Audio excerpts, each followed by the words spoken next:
Sticks and stones may break my bones, but words can never hurt me. Is that true? Can words hurt? Can words heal? Oftentimes it's that space, though, between what doesn't get said and what does get said that can make the difference. Today we're going to talk about a verbal hug, of saying what needs to be said, because so often we know that we love each other. We know that we appreciate each other, but we don't often extend that love, support, and appreciation verbally. Kind of reminds me of the story of that couple that was celebrating their 25-year wedding anniversary. And the wife was crying hysterically. And the husband was like, honey, what's wrong? What's wrong? And she said, you never tell me that you love me. And he said, listen, I told you 25 years ago, if anything changes, I'll let you know. Don't do that. Let's start today to look at what we can do to really harness that power of appreciation. And with the beautiful meditation that Val just did, she covered pretty much what I'm going to be talking about anyway, so I think I'll just sit down and we'll just meditate for the next 20 minutes. It comes down to starting with ourselves and sowing the seeds of gratitude. 2 Corinthians states that what you sow sparingly, you will reap sparingly. And what you sow bountifully, so shall you reap bountifully.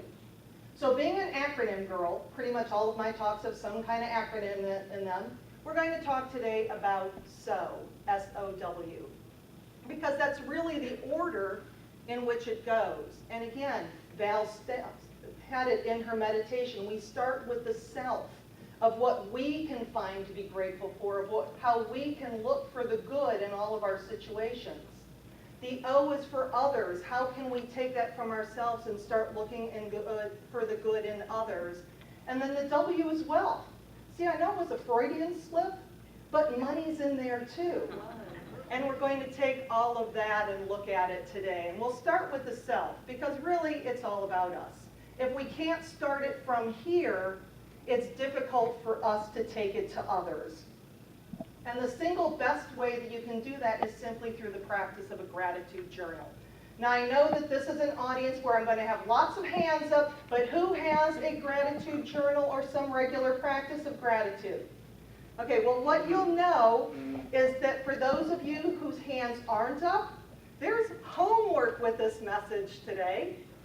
And the first one is to start some kind of gratitude practice that is absolutely transformational, as those that keep that gratitude practice know. And I'm not talking about doing the artist's way, where you're sitting down for 15 minutes and just filling up 3 pages. I'm talking about 3 to 5 sentences. I'm grateful for. I'm grateful for.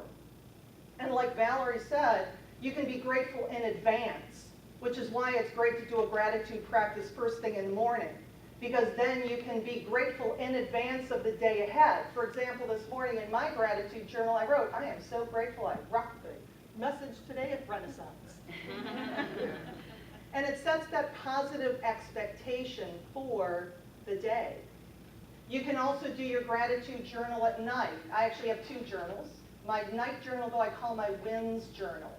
And this is looking back on the day and finding 5 wins, 5 good things that happened. Because even if you had a bad day, when you force yourself to look for 5 things that are good that happened during the day, it puts a different perspective on that day. So we start with gratitude because what that does is it helps us to take that gratitude muscle and make it stronger, kind of like going to the gym January 1st when all the resolutionists show up. The first time you pick up that 5-pound weight and it feels like 500. And then the more and more you go, the stronger and stronger you get. It's the same with gratitude. It's not looking for, oh, I just won the lottery. Oh, I just met the love of my life.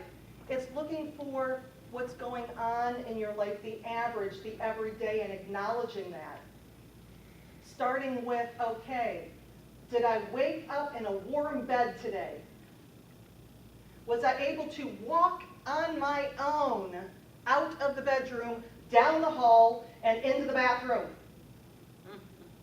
Did my water run, lights turn on, and toilet flush? We're blessed, aren't we? You can start there. And then as you get stronger and stronger of looking for the good, it becomes easier and easier to find. This is not just a feel-good emotion. There's actually lots of science behind it. The study of gratitude in the last several years has really taken off. And that Dr. Robert Emmons, he studies at the University of California at Davis. And he actually took a random group of students and divided them into 3. And the first group, he had them write down all the things that they were grateful for every day. Second group, all the troubles, all the hassles, all the things that bugged them. Third group simply recorded the day's events. They were the control group.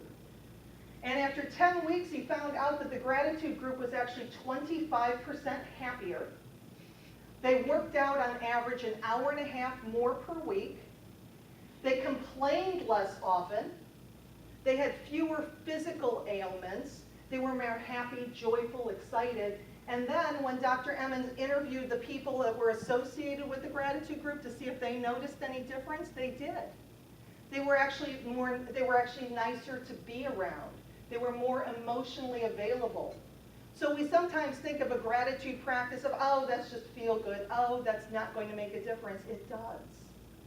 So starting today, take less than 2 minutes and write down some of the things you're grateful for, and we'll start that practice of the self. So how does this work in our relationship with others? Oftentimes, again, we don't say the things that we should, that we want to say. And what I have found in my own life is that every single person in my life has failed Mind Reading 101.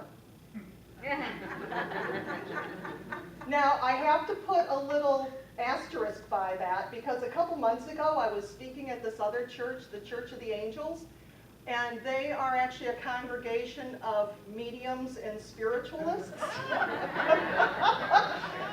So when I said that whole Mind Reading 101 thing, I said, obviously this doesn't apply to you. But unless you're a medium spiritualist, talk to those from beyond on a regular basis, we need to verbalize our appreciation for each other. Because it's not what we say that is oftentimes what we regret, it's what we don't say. When are the times that we say the nicest, most wonderful things about people? It's at their eulogy, isn't it? There he is, just laying flat out, and everybody's extolling his virtues. And he's not physically here to see it, to hear it, to experience it. I actually think that it should be illegal to ever say anything at somebody's eulogy that you did not tell them while they were on the planet. And I've been saying that for years. And a couple of years ago, I had those words come back to me.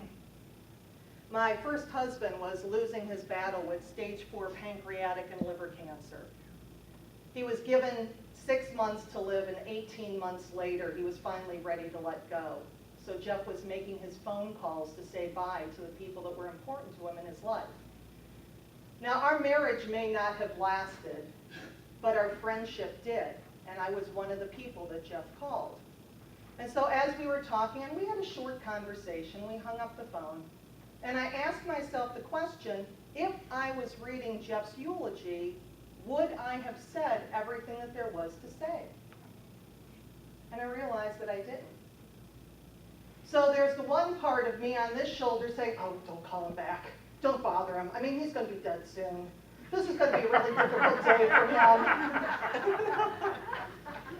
You know, no, you don't want to do this. And then there was that soft, sweet voice that said, there's more to be said. make the call. So I picked up the phone and I called Jeff, and we had this amazing, beautiful conversation where at the end there was completion. And then a week later, Jeff made his transition. And I don't share this story with all of my audiences, but sometimes I get a download that somebody in the audience needs to hear it. And I was doing a half-day workshop, and again, it wasn't in the story, but I just decided that we needed to talk about it. And a gentleman came up to me afterwards, and he said that a couple years ago he had lost his wife after an extended illness. But she never wanted to admit that she was dying, so out of respect for her, he never had the conversation. And to this day, that's the one regret that he had, because he never took the time to share those words with the woman that he loved. And sometimes we get out of that habit. So right now, we're going to do a little activity that I like to call the thank you, you're welcome exercise. And the reason that I like this one is because even when somebody says thank you, what are some of the responses that we get to hear? It was nothing. No big deal. No problem, no big deal. The only appropriate response is you're welcome.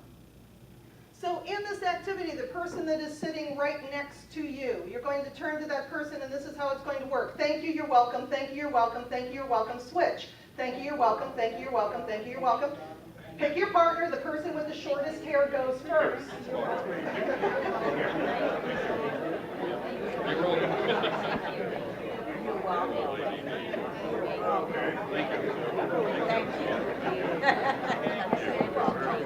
Thank